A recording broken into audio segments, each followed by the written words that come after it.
Bismillahirrahmanirrahim. Assalamualaikum warahmatullahi wabarakatuh.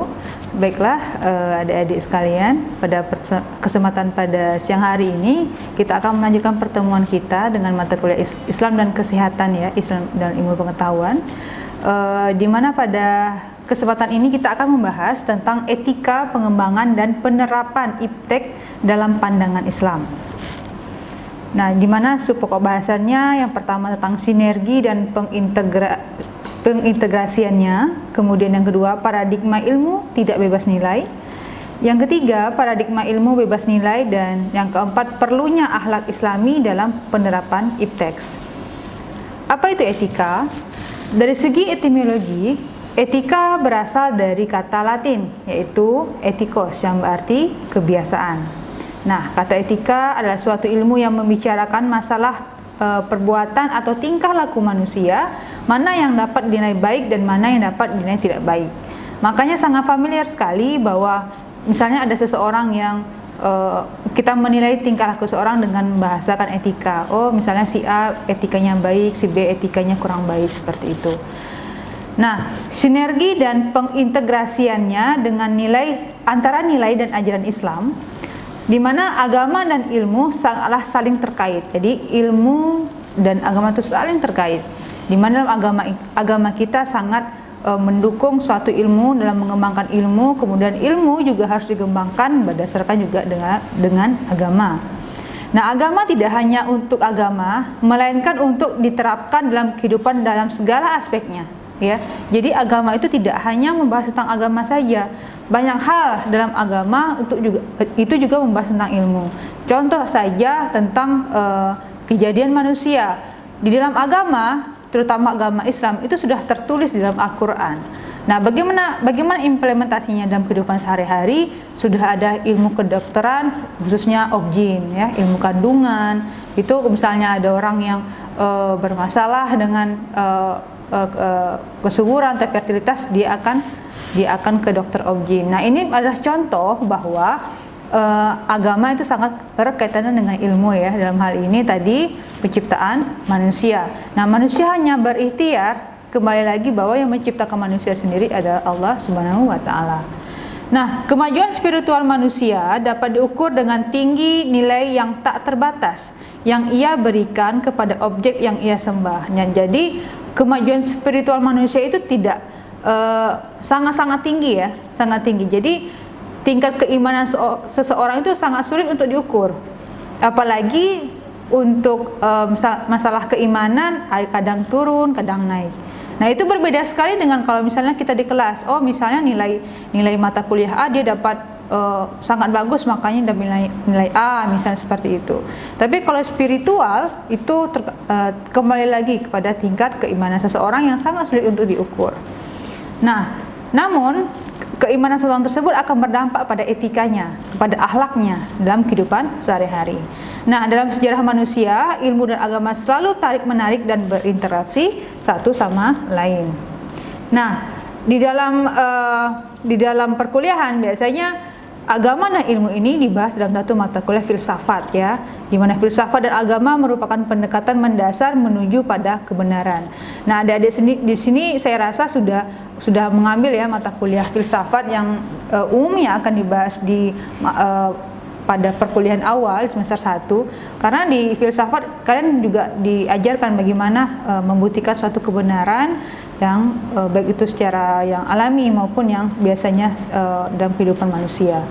Nah, filsafat dapat digambarkan sebagai ilmu tentang realitas yang didasarkan atas metode demonstrasi yang meyakinkan, suatu metode yang merupakan gabungan dari intuisi intelektual dan putusan logis yang pasti. Nah, bagaimana kaitan ilmu dan nilai? Ilmu pengetahuan adalah suatu produk pemikiran manusia yang sekaligus menyesuaikan antara hukum-hukum pemikiran dengan dunia luar. Ya, jadi bagaimana suatu ilmu pengetahuan itu didasarkan atas hukum-hukum pemikiran dari manusia yang dikaitkan dengan dunia luar. Dunia luar artinya apa yang terjadi di bumi ini maupun yang di luar angkasa. Artinya apa? Artinya bahwa ilmu pengetahuan itu berdasarkan dari hukum-hukum pemikiran dan juga didasarkan dari agama. Nah, Daud Joseph menunjukkan bahwa pengertian ilmu mengacu pada 3 hal. Ada produknya, ya, ada produknya. Ilmu apa? Contoh saja suatu ilmu, misalnya fisika atau matematika. Kemudian ada prosesnya, bagaimana ilmu itu terjadi. Contoh di matematika kita kenal sama aljabar. Bagaimana proses aljabar? Kemudian bagaimana implementasinya pada masyarakat. Ya, nah itu pastinya Anda sudah belajar ya tentang aljabar. Nah, teori nilai berfungsi mirip dengan agama yang menjadi pedoman kehidupan manusia. Nah, inilah bedanya.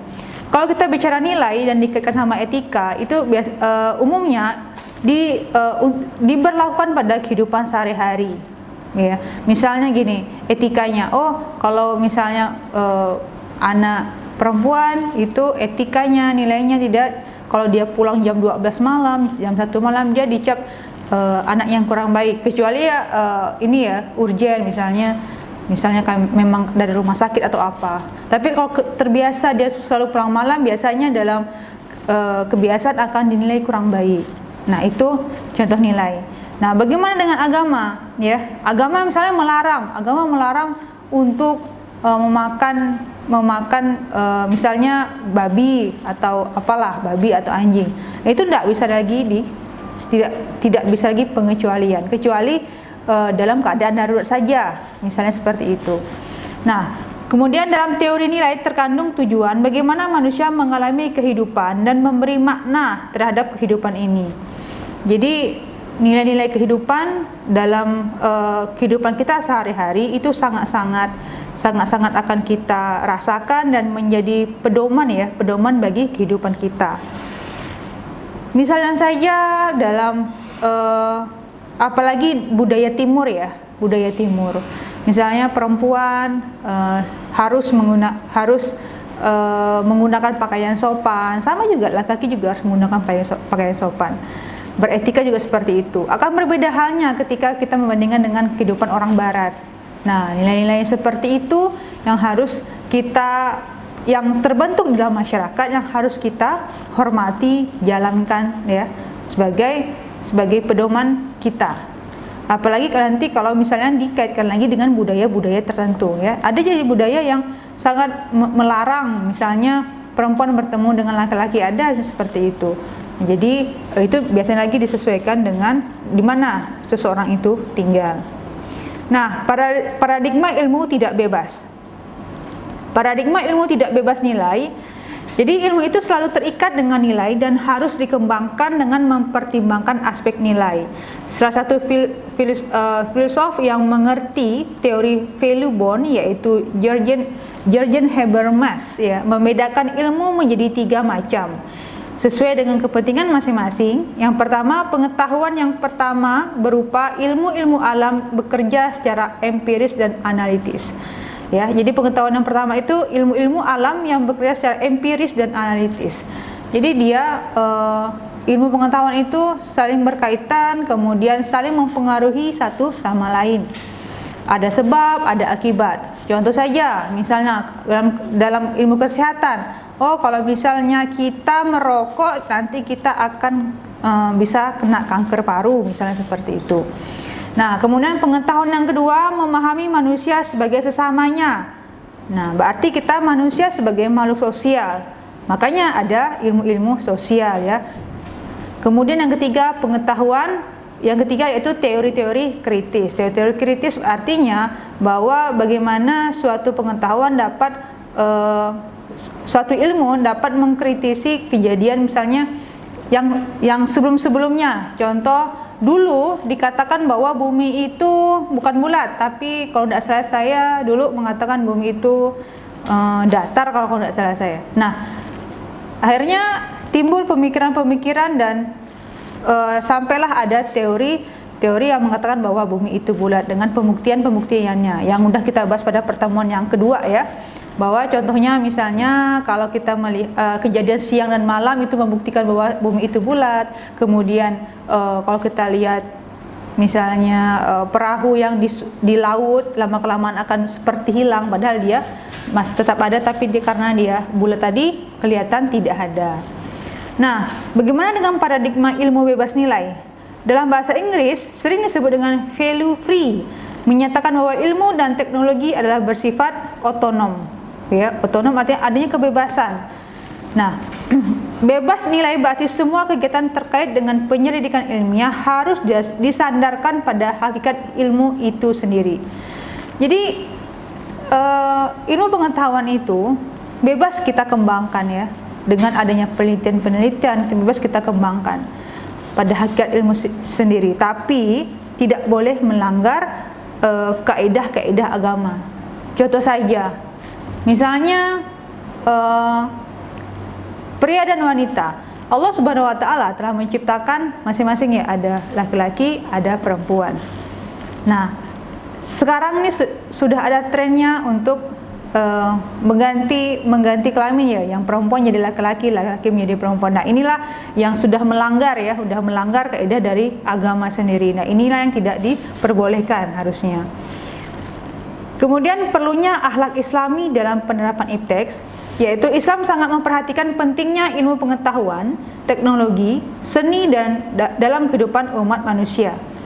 Jadi martabat manusia di samping ditentukan oleh peribadahannya kepada Allah, juga ditentukan oleh kemampuannya mengembangkan ilmu pengetahuan dan teknologi dan seni.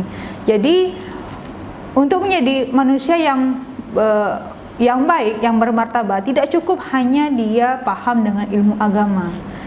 Allah Subhanahu wa taala juga sangat menghargai jika orang itu beragama dan berilmu, ya. Jadi kita dituntut untuk menjadi manusia yang beragama dan berilmu dan beragama. Artinya apa? Setiap ilmu kita harus berdasarkan pada agama. Agama kita juga didukung dengan keilmuan kita. Nah, jadi kita tidak mungkin hanya misalnya setiap hari hanya ibadah terus, sholat, puasa terus tanpa bekerja. Jadi kita tidak mungkin tiba-tiba nasi itu datang atau uang itu turun dari langit, tidak mungkin. Nah, jadi makanya kita harus diimbangkan antara ilmu dan agama, di mana ilmu nanti akan salah satunya adalah ikhtiarnya mencari ilmu, nanti akan ada kaitannya lagi dengan bekerja ya. Nah, kemudian Islam sangat mendukung juga umatnya untuk melakukan riset ya, dan bereksperimen dalam hal apapun termasuk dalam iptek. Jadi Islam sangat mendukung seluas-luasnya, sehingga banyak sekali di luar sana orang-orang sudah sampai ke langit ya, sudah sampai ke angkasa, maksudnya ya, sudah sampai ke angkasa sehingga dia bisa melihat dan menyaksikan langsung kebesaran Allah, di mana dia bisa melihat planet-planet yang lain beredar sesuai edarannya. Jadi semuanya itu menambah keyakinan kita kepada kebesaran Allah. Nah, bagi Islam, iptek adalah termasuk ayat-ayat Allah yang perlu digali dan dicari keberadaannya.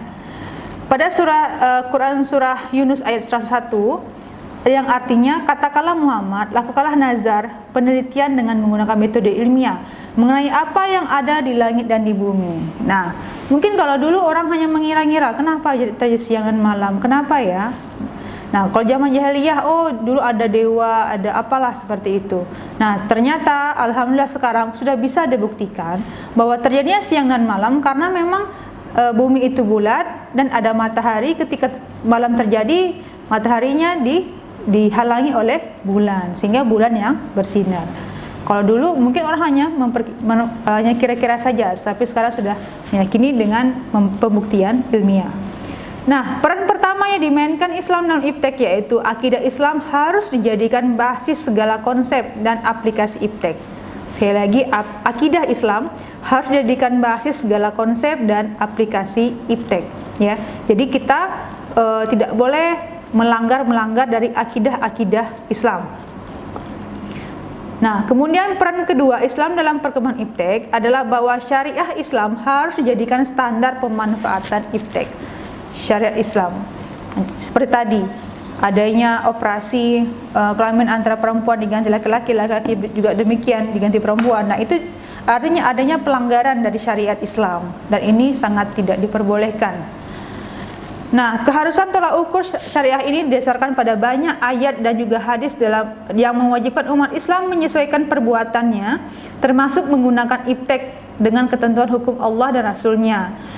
Antara lain dalam firman Allah, Quran surah An-Nisa ayat 65, yang artinya, maka demi Tuhanmu, mereka pada hakikatnya tidak beriman hingga mereka menjadikan kamu hakim terhadap perkara yang mereka perselisihkan. Kemudian mereka tidak merasa dalam hati mereka sesuatu keberatan terhadap putusan yang kamu berikan, dan mereka menerima dengan sepenuhnya. Nah, jadi dalam surah An-Nisa ini jelas bahwa tolak ukur syariah didasarkan pada banyak ayat ya, termasuk surah An-Nisa tadi, bahwa di dalam surah An-Nisa tadi jelas disebutkan bahwa kita dijadikan hakim terhadap perkara yang mereka perselisihkan. Jadi kita diberikan akal fikiran untuk memutuskan segala sesuatu, termasuklah hukum-hukum ya, hukum-hukum sosial. Makanya ada ilmu hukum, dan di mana semuanya harus berdasarkan dengan Al-Quran dan Al-Hadis. Jadi kesimpulannya bahwa iptek, yaitu ilmu teknologi dan seni, adalah suatu hal yang sangat diperhatikan dalam Islam. Yang kedua, martabat manusia di samping ditentukan oleh peribadahannya kepada Allah, juga ditentukan oleh kemampuannya mengembangkan ilmu dan pengetahuan, sehingga Allah sangat menganjurkan untuk seseorang itu beragama dan berilmu. Nah, oleh karena itu Islam mewajibkan setiap umat muslim untuk menuntut ilmu, karena manusia adalah makhluk yang telah dikaruniai potensial akal yang sepatutnya diperintahkan untuk berpikir dan berilmu. Jadi, kesimpulannya bahwa orang belajar itu adalah ibadah ya, dan itu adalah yang dianjurkan oleh Allah Subhanahu wa taala. Pada sabda Rasulullah SAW, barang siapa yang melakukan perbuatan yang tidak ada perintah kami atasnya, maka perbuatan itu tertolak. Jadi semuanya yang kita lakukan sudah ada dasarnya di Al-Quran dan Hadis. Apabila kita membuat suatu perbuatan yang tidak ada dasarnya, maka perbuatan itu tertolak, tidak ada dasarnya ya, atau yang bisa kita kenal dengan bid'ah. Nah, kemudian ikutilah apa yang diturunkan kepada dari Tuhanmu, dan janganlah kamu mengikuti pemimpin-pemimpin selainnya. Amat sedikitlah kamu mengambil pelajaran daripadanya. Jadi dalam Al-Quran Al-A'raf ayat 3 ini kita dituntut untuk mengikuti perkataan Allah Subhanahu wa taala yang tertulis di Al-Quran, agar kita dapat selamat dunia maupun akhirat. Jangan sampai kita mengikuti pemimpin selain Allah. Jadi tidak ada lagi Tuhan selain Allah. Jadi misalnya ada pemimpin yang mengaku dirinya Tuhan seperti Fir'aun, itu tidak boleh kita ikuti. Baik, ini saja yang dapat saya sampaikan untuk pertemuan etika pengembangan dan penerapan iptek dalam pandang Islam. Jika ada yang ingin didiskusikan, silakan kita diskusikan di Classroom. Saya Heri, wassalamualaikum warahmatullahi wabarakatuh.